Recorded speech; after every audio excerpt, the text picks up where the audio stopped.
I'm Thomas Baldrick. We are happy to have with us here at ASH 2015 Dr. Naval Daver from the MD Anderson Cancer Center.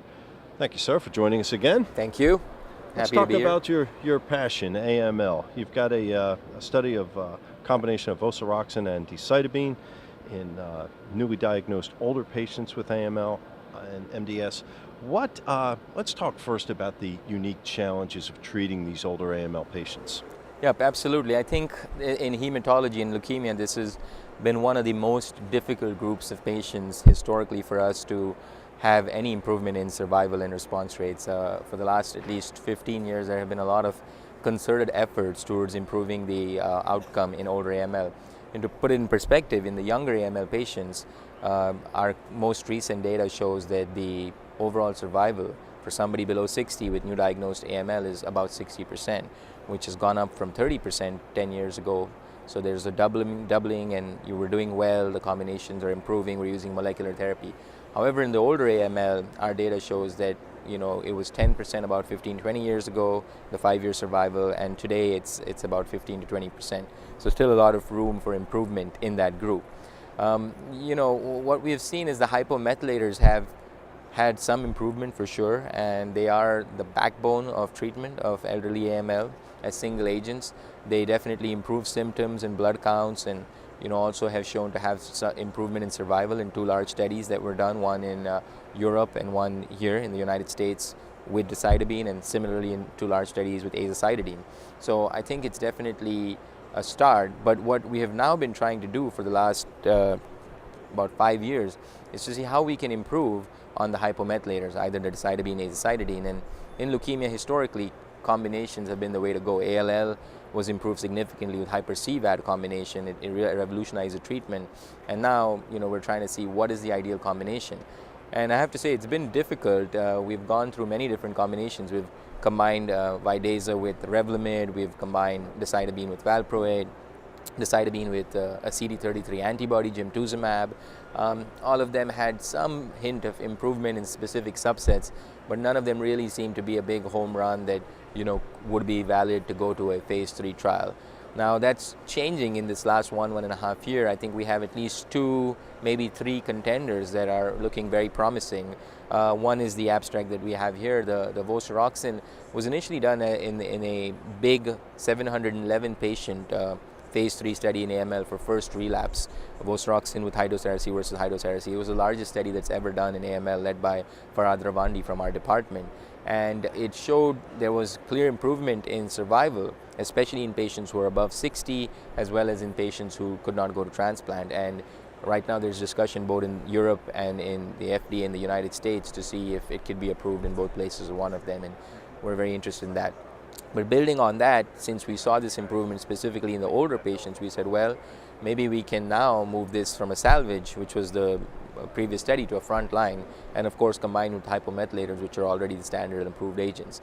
And so that's how we ended up with this study, and the results are very promising. We're seeing response rates of 75%. These are complete remissions and complete remission with incomplete recovery, which is double of what we get with single agent decitabine. It's usually 30 to 35%. The other 2 drugs that are very interesting is ABT-199, which is a BCL2 inhibitor, and Dr. Courtney DiNardo from our department is doing that study. And that one also shows exactly the same response rate, 75% CR/CRi, also well tolerated. And so I think these 2 drugs are both extremely exciting, very similar in their response rate, and we need more time to see how this overall survival matures. And I think these could be both going into phase 3s in the next, hopefully, 2 years or so. And a third one that's on the horizon, a little bit earlier in development, but it is exciting, is a monoclonal antibody called SGN33A. And that one, in combination with decitabine, also is showing good results. Will be presented today, actually, by Dr. Fatih. So these 3 studies, we're hoping at least 1 or maybe even 2 or 3 of them will be able to move forward for elderly and really make a dent in this difficult scenario. So when we leave this ASH 2015 conference, you feel like we'll be entering a sweet spot for treatment of AML. Right. Why is that? I think we're entering the beginning of the beginning of a revolution is what we feel, and I think a lot of it really has to go to understanding the biology of AML. Compared to the last 40 years, in the last 5 years, because of the molecular revolution, now because of the understanding of the microenvironment and its effects, and because of the immune phenomena, which is the newest kid on the block and could be very important not only for solid tumors and lymphoma but in AML. We are now understanding that single agent treatment doesn't work. Molecular therapy is good, but alone cannot hold AML. It's a dynamic disease, unlike lung and breast and colon. So if you inhibit one mutation, it escapes through another. So you need to combine the molecular with something else. And the tumor microenvironment or stroma may play equal or a very large role in the tumor propagation. So now we have drugs that can target individually or in combination these different pathways. And I think the IDH and FLT3 inhibitor story is moving along nicely. They've all gone now into combinations with standard agents and with novel agents. We're actually doing some novel agent combinations with FLT3 inhibitors and CXCR4 to do a molecular plus stromal manipulation. There's some with standard Vidasa and IA. So I just think that there's a lot of interest now in moving beyond 3+7, Vidasa and decitabine, which for 15-20 years where we are stuck. And we're already seeing early phase 1-2 improvements. And I think we're going to be moving forward. I think the biggest study here that is clearly should be going to approval is the Ratify study, which was a phase 3 of FLT3 inhibitor PKC with 3+7 versus 3+7 alone, showing significant improvement. It did take 10 years, long study, but I think that could be the first approval for AML, hopefully this year, and in almost the last 15-20 years.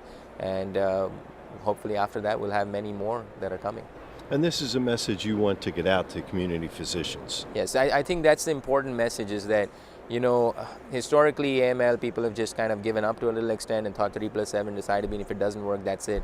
I think that's changed a lot. Now we have a lot of molecular targets, immune targets. We can actually personalize therapy. I know people talk about personalized therapy and it seems like this dream, but today we're really there. At Anderson itself and at other big centers, we have a monoclonal antibodies to CD33, CD56, CD123, CD25. We've got molecular targets to IDH1, IDH2, FLT3. We're now developing immune targets. This is the newest thing in AML, to PD-L1. We're looking at PD-1. So every patient, when we get them, we can probably pick the 1 or 2 markers that are best for them, even though they're seen each one in about 10-15%, and personalized treatment. And I think that's really going to change things. So if you have patients, at least consider, talking to your local academic center, see what they have, go to clinicaltrials.gov. And a lot of times we see the patient, put them on something and send them back to the community physician so we can co-manage. And that way everybody wins. And on trials, the drugs are free a lot of time, so it could be beneficial to the trials, to the academic centers, and to the community physicians, and most importantly to the patients. Absolutely. Yeah. Thank you, sir, for sharing your data, your knowledge, Absolutely. and your excitement. Thank you very Appreciate much. it. Yeah.